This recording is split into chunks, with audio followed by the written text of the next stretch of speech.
October 25th, 1944, Mabalacat Airfield, Philippines. 23-year-old Lieutenant Yukio Seki stood in a briefing room with 5 other pilots. They were the first official Kamikaze unit, the Shimpu Special Attack Unit. Their mission was simple and final. Fly their aircraft into American ships, die for the Emperor, take as many Americans with them as possible. Each pilot received a small wooden box before the briefing. Inside the box was a single pill, potassium cyanide, enough to kill within seconds. The commanding officer, Vice Admiral Takijiro Onishi, explained, "If your aircraft is damaged and you cannot complete your mission, if you are forced to ditch in the ocean, if you face capture by the enemy, take this pill. Death is preferable to the dishonor of capture. You will become gods, but only if you die with honor." Yukio held the small pill in his palm. It was white, small, innocuous looking, but it represented the Japanese military's philosophy perfectly. Death before dishonor, no retreat, no surrender, no hope of survival. The pilots were also given other items. A 1,000-stitch belt, seninbari, a white cloth with 1,000 stitches, believed to provide spiritual protection. A headband, hachimaki, with the rising sun symbol. A short sword, tanto, for ceremonial purposes. Personal effects to be returned to their families. What they were not given: parachutes, removed to save weight and prevent the temptation to bail out. Life rafts, emergency radios, survival equipment, any tool that might help them survive. The message was clear: you are not expected to return. You are not supposed to return. Your aircraft is a weapon. You are the guidance system, and both will be destroyed on impact. Yukio had volunteered for this mission, sort of. The military had asked for volunteers from his fighter squadron. 20 pilots had stepped forward. Only 6 were selected. When asked later why he volunteered, Yukio said something that revealed the psychological pressure. "If I didn't volunteer, what would my family think? What would my comrades think? What kind of Japanese man refuses to serve his emperor?" That wasn't really volunteering. That was cultural coercion wrapped in the language of honor. The briefing continued. Target coordinates, approach vectors, expected American fighter opposition. But everyone knew the details didn't matter much. The mission was one way. Success meant death. Failure also meant death, either from taking the cyanide pill or from being shot down.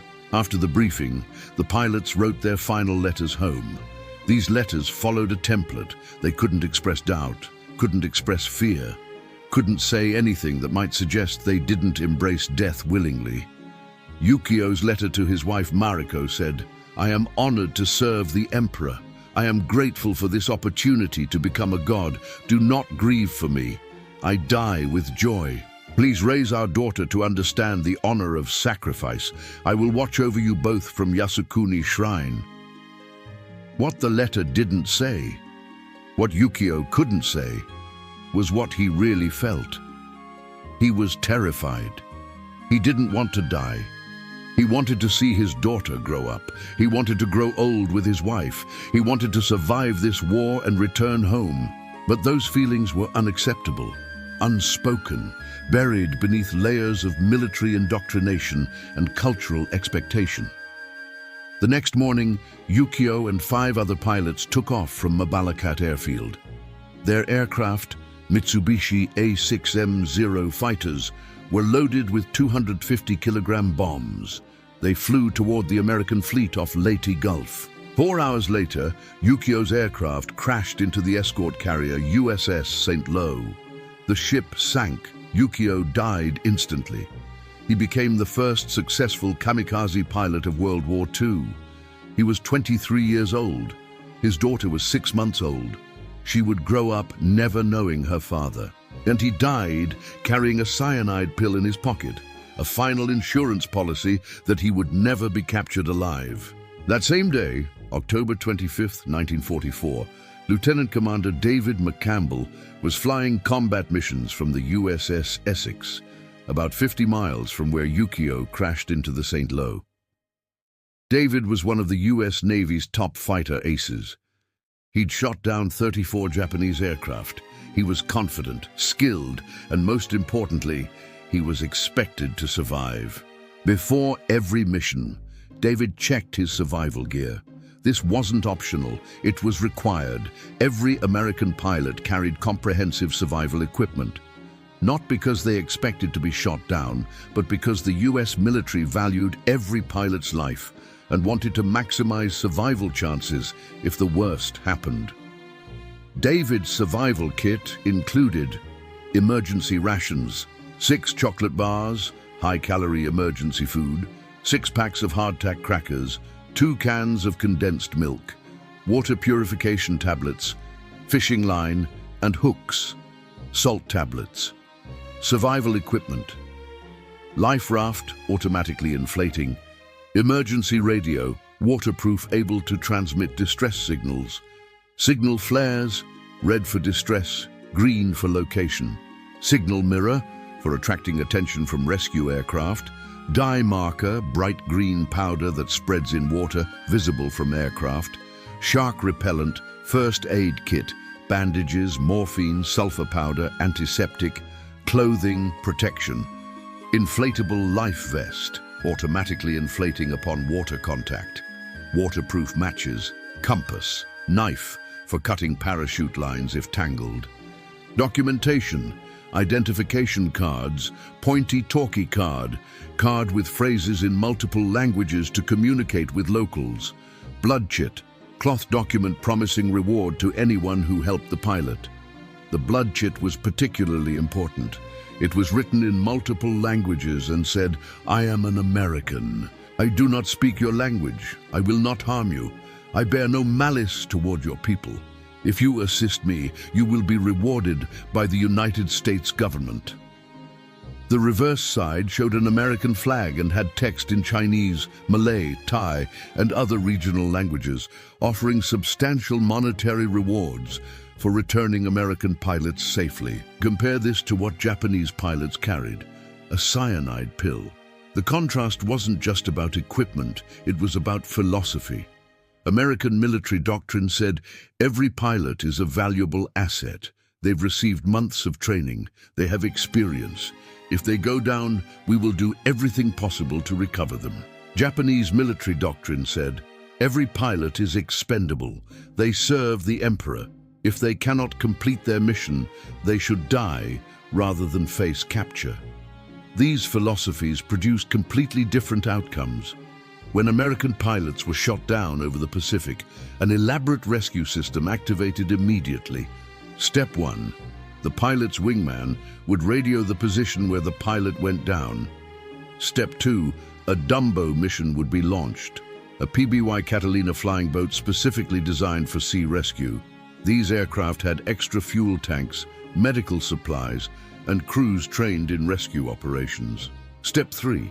Fighter escorts would protect the rescue aircraft from Japanese fighters. Step 4. Submarines in the area would be alerted. Many American submarines conducted lifeguard duty, patrolling areas where American aircraft operated, specifically to rescue downed pilots.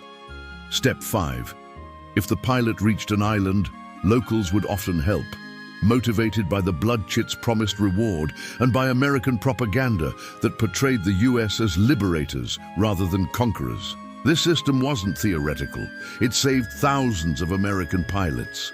David McCampbell himself was never shot down. But he knew pilots who had been. They all came back, rescued by submarines, picked up by flying boats, returned to carriers and back to combat within days. The U.S. Navy had such confidence in their rescue system that pilots joked, getting shot down is just an adventure. You get a few days off, a submarine ride, some stories to tell, and you're back in action. This confidence affected combat performance. American pilots fought aggressively because they knew if things went wrong, rescue was coming. They took calculated risks. They pushed their aircraft to limits because survival wasn't dependent solely on not getting hit. it was also dependent on a comprehensive rescue system. Japanese pilots had no such confidence.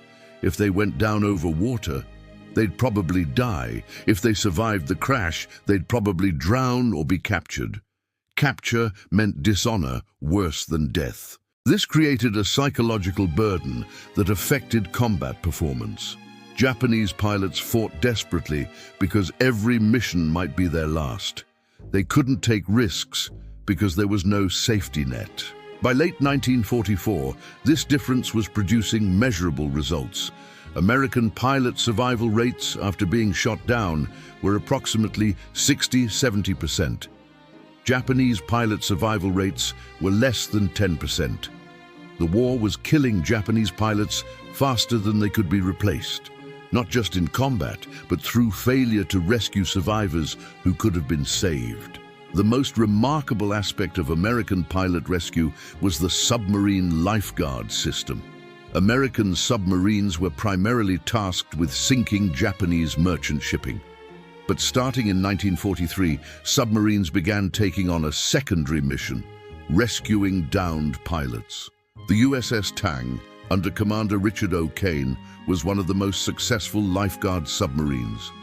In September 1944, during operations near Truk, the Tang rescued 22 downed aviators in a single patrol. One of those rescues involved Lieutenant George Bush. Yes, the future president. Bush's TBM Avenger torpedo bomber was hit by Japanese anti-aircraft fire on September 2, 1944, during a raid on Chichijima. Bush's aircraft was on fire. He had seconds to decide. Try to make it back to the carrier or bail out over enemy territory. Bush chose to bail out. He and his crew jumped. Bush's parachute deployed. He hit the water about a mile offshore from Chichijima, an island occupied by Japanese forces. Bush inflated his life raft, released his dye marker. The bright green dye spread across the water, visible from miles away. He activated his emergency radio, sent a distress signal. Japanese boats from Chichijima were heading toward him. If they reached him first, he'd be captured.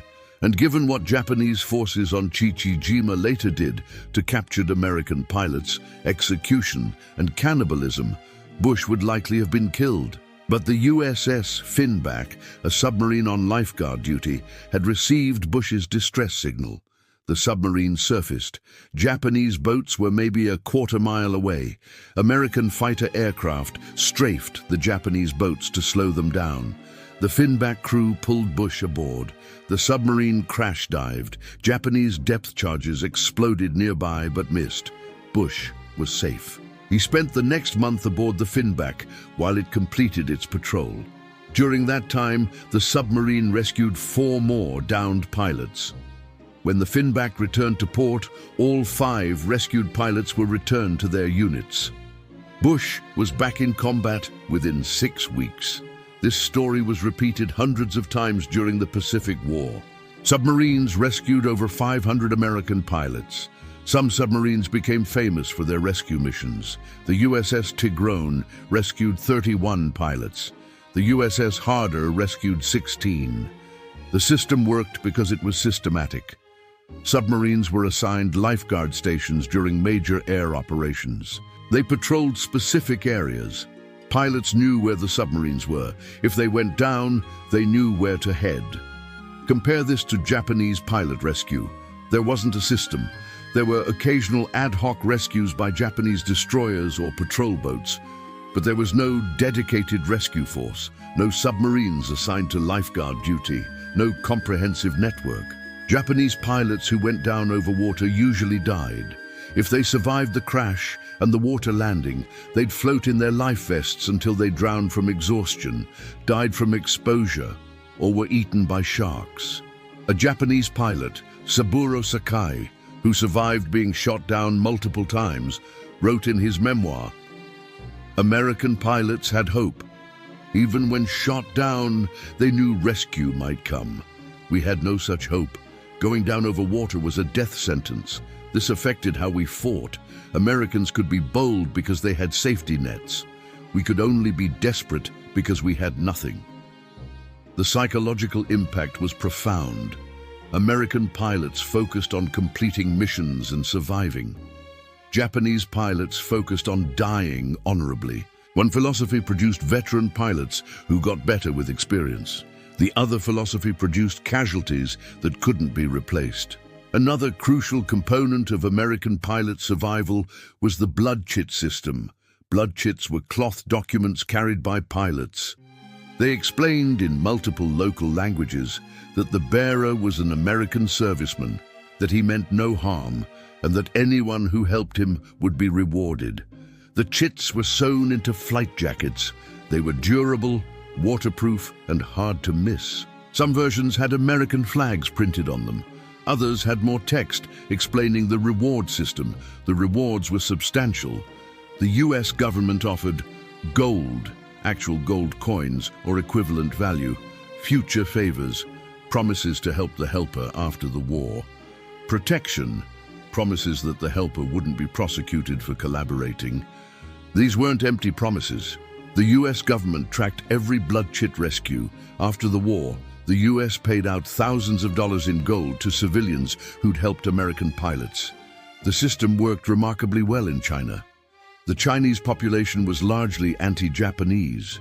American pilots shot down over China were often hidden by villagers, guided to safety through Japanese-occupied territory, and eventually returned to American forces.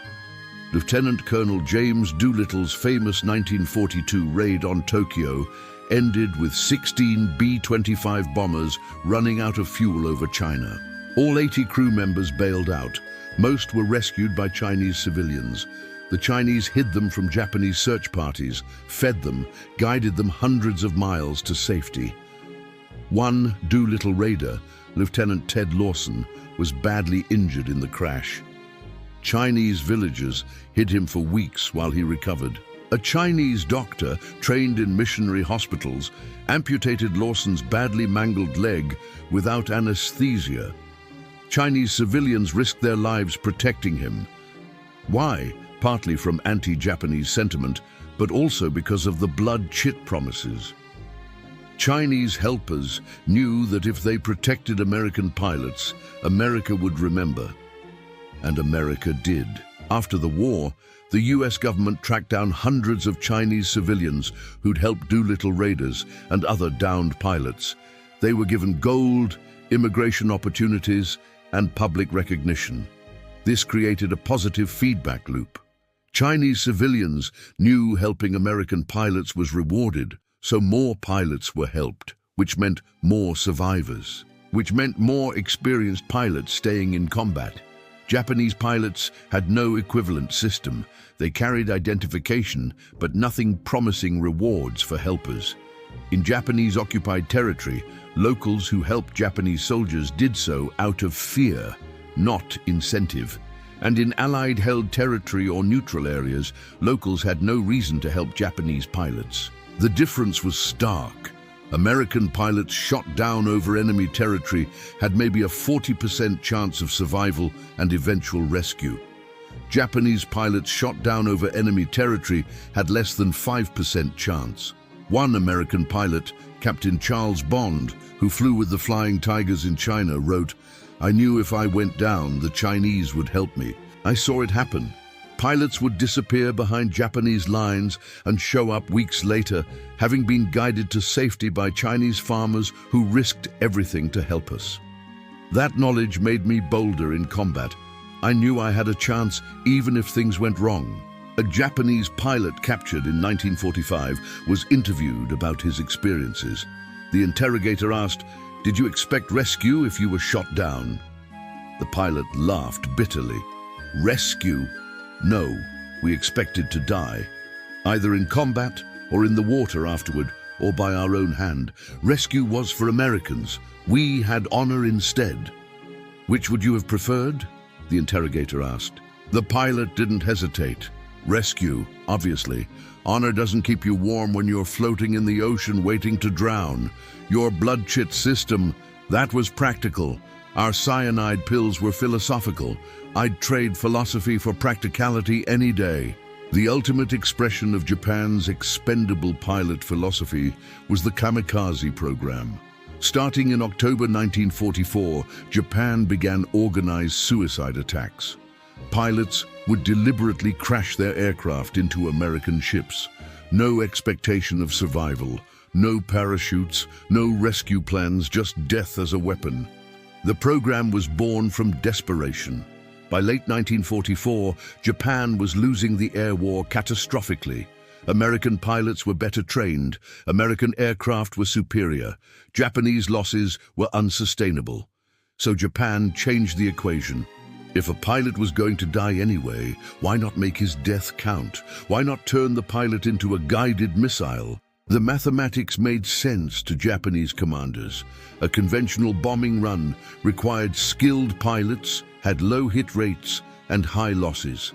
A kamikaze attack guaranteed at least one aircraft would hit a ship because the pilot would make sure of it. From October 1944 to August 1945, Japan launched approximately 3,900 kamikaze sorties. About 19% successfully hit American ships, sinking 34 ships and damaging 368 others, killing 4,900 American sailors. Those numbers sound significant until you realize 3,900 pilots died to sink 34 ships. That's 1 to 15 pilots per ship sunk, and 81% of kamikaze attacks failed. The pilots died without hitting anything. This was the worst exchange rate of any military tactic in World War II. Worse than banzai charges, worse than human wave attacks.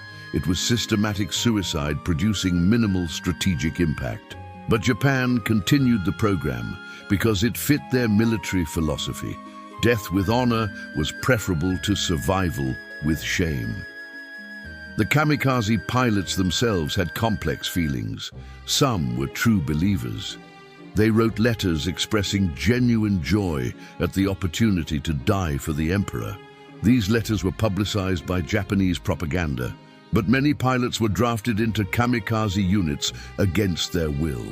They wrote different letters, letters that were never publicized, letters found after the war revealing fear, desperation, and resentment. One pilot, Ensign Teruo Yamaguchi, wrote to his parents, "They say I volunteered, I didn't. They say I'm honored, I'm not. They say I'll become a god, I'll become dead. But I cannot refuse.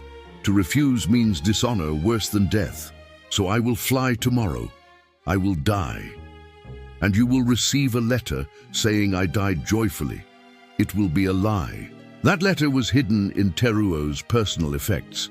It was only discovered after the war by American occupation forces going through captured Japanese military records. The psychological preparation for kamikaze missions was extensive. Pilots underwent intensive indoctrination, lectures about honor, duty, and divine purpose. Isolation from non-kamikaze pilots to prevent doubt from spreading. Sake ceremonies, ritual drinking before missions. Religious rites, Shinto prayers, visits to shrines. And a final letter writing, supervised to ensure proper tone. And they were given cyanide pills, just in case the crash didn't kill them, just in case they survived with injuries, just in case American rescue teams tried to save them. The pills ensured that no kamikaze pilot would ever be captured alive, to tell the world that maybe, possibly, he hadn't wanted to die. Compare this to American pilots. Same age, same dedication, same courage, but completely different expectations. American pilots expected to complete tours of duty and rotate home. They expected that if things went wrong, rescue would come. They expected to survive the war and return to normal lives. These expectations weren't just hopes. They were backed by systems, by equipment, by doctrine, by an entire military infrastructure designed around the principle that every soldier's life had value. When the war ended in August 1945, thousands of American pilots came home. They'd survived dozens or hundreds of combat missions. They'd been shot down and rescued. They'd seen friends die but had themselves survived. These veterans became the post-war generation, They used the GI Bill, went to college, built businesses, raised families, became the backbone of post-war America. Meanwhile, thousands of Japanese pilots didn't come home. They died in kamikaze attacks, conventional combat, or from failure to rescue them when they were shot down. Their potential, what they might have contributed to post-war Japan, was lost forever. One American pilot, now a historian, wrote in 2005, "People ask why America won the Pacific War. Was it industrial capacity, superior tactics, better weapons? Yes to all. But fundamentally, we won because we valued our soldiers' lives more than the enemy valued theirs. We built systems to keep them alive. Japan built a culture that glorified death. You can't win a long war if you're systematically killing your own trained personnel." The contrast between Japanese suicide pills and American rescue gear produced countless individual stories. Here are three that illustrate the difference. Story 1. Lieutenant Louis Zamperini, May 1943. Zamperini's B-24 bomber crashed into the Pacific during a search mission. 8 crew members aboard, 3 survived the crash. Zamperini was one of them. He inflated his life raft, used his survival kit, emergency rations, water purification tablets, fishing line. He and 2 other survivors drifted for 47 days. 1 survivor died. Zamperini and pilot Russell Phillips survived. After 47 days, they drifted to a Japanese-held atoll. They were captured, but they were alive. The survival kit had kept them alive long enough to have a chance. Zamperini spent the rest of the war in Japanese POW camps. He was tortured, abused, nearly killed multiple times, but he survived. He came home.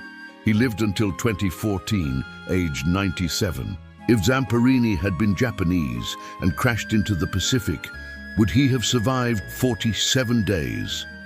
No. Japanese pilots didn't carry comprehensive survival kits. If they had those kits, would they have survived capture? Debatable, but they'd have been expected to take cyanide pills rather than face capture. Story 2. Ensign Takeshi Nakano, September 1944.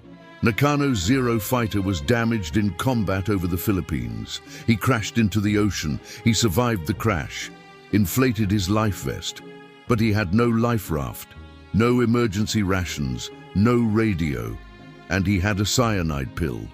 Nakano floated for 3 hours. He was exhausted, swallowing seawater, beginning to drown. He took the cyanide pill out of his pocket, looked at it. He could take it now, die quickly, honorably, as he'd been ordered to do, or he could keep floating, hope for rescue that probably wouldn't come. A Japanese destroyer spotted him, pulled him aboard. He survived, but he spent the rest of his life feeling ashamed that he hadn't taken the pill. Japanese military culture taught him that survival was less honorable than death. After the war, Nakano never spoke about his experience. His family only learned about it after his death when they found his personal diary. In it he wrote, "I should have died that day. I was a coward for not taking the pill. I survived through dishonor. The Americans have medals for survival. We have only shame." Story 3. Lieutenant Commander Eugene Fluckey, December 1944. Fluckey commanded the submarine USS Barb. During a patrol near the Japanese coast, the Barb received a distress call from a downed pilot, Lieutenant Donald Smith. Smith had been shot down over Japanese home waters. He was in his life raft, injured, about 5 miles from Japanese-controlled coastline. Japanese patrol boats were searching for him.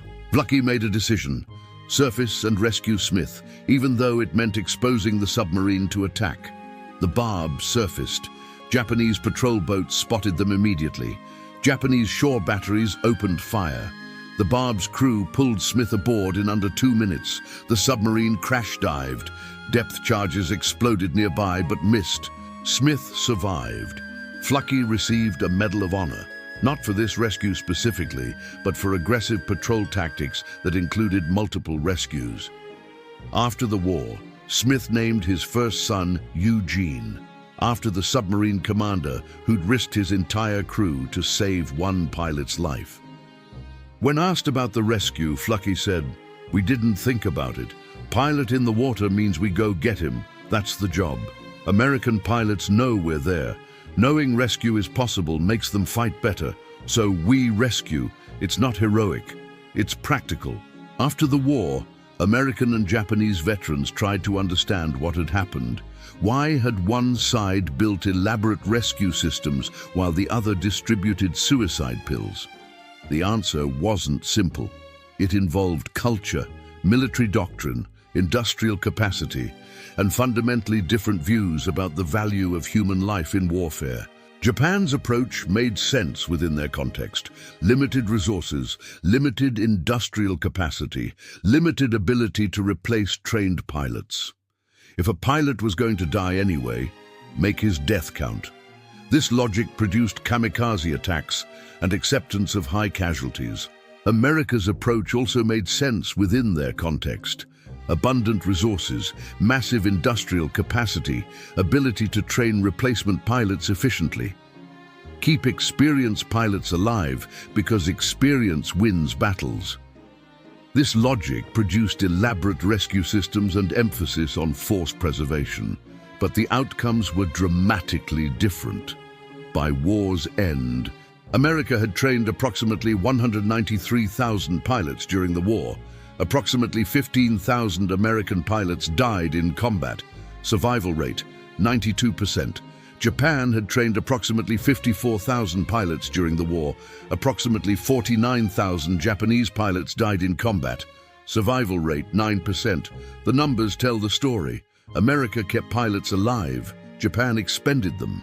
A Japanese aviation historian writing in 1975 concluded, "We lost the air war, not because American pilots were braver or more skilled. Though they became very skilled through experience, we denied our own pilots. We lost because we treated pilots as ammunition. Use once and discard. Americans treated pilots as assets. Preserve, improve, and reuse. In a long war, only one approach can succeed." An American military historian responded, "The suicide pill versus rescue gear comparison perfectly encapsulates why America won the Pacific War. Not because we had better technology, though we did. Not because we had more resources, though we did. But because our military culture valued keeping soldiers alive, while the enemy's military culture glorified death. When one side is trying to preserve their personnel and the other is trying to expend them, the outcome is predetermined." Some Japanese veterans disagreed with this analysis. They argued that kamikaze attacks and acceptance of death showed superior Japanese spirit, that Americans only won through material advantage, not moral superiority. But other Japanese veterans acknowledged the reality. Former kamikaze pilot Kenichiro Unuki, who survived because his mission was cancelled when Japan surrendered, wrote in his 1992 memoir, "I carried a cyanide pill for months. Every day I touched it, reminded myself that death was always available, that survival wasn't expected or even desired. This psychological burden affected everything: how I flew, how I fought, how I thought." After the war, I met American pilots. They told me about their survival gear: emergency rations, radios, life rafts, submarines waiting to rescue them. They talked about these things casually, like rescue was normal, expected. I realized they fought to win and survive. We fought to die honorably. Both require courage, but only one wins wars. The cyanide pill I carried represented everything wrong with our military culture. It symbolized that our lives had no value except in death, that we were expendable tools, not human beings worth saving. American rescue gear represented the opposite. It said, "You are valuable. Your life matters. We will spend resources to save you because you're worth saving." Which philosophy produces better soldiers? Which produces better outcomes? The war answered these questions. We lost. They won. The cyanide pills failed. The rescue gear succeeded. In 2015, a joint US-Japan veterans meeting occurred. Survivors from both sides, now in their 80s and 90s, met in Hawaii to discuss their experiences. An American pilot asked a Japanese pilot, "Did you ever use your cyanide pill?" The Japanese veteran smiled sadly. "No. If I had used it, I wouldn't be here to answer your question." "Did you ever want to use it?" "Many times, when I thought capture was imminent, when I thought death was preferable to dishonor, but I never did.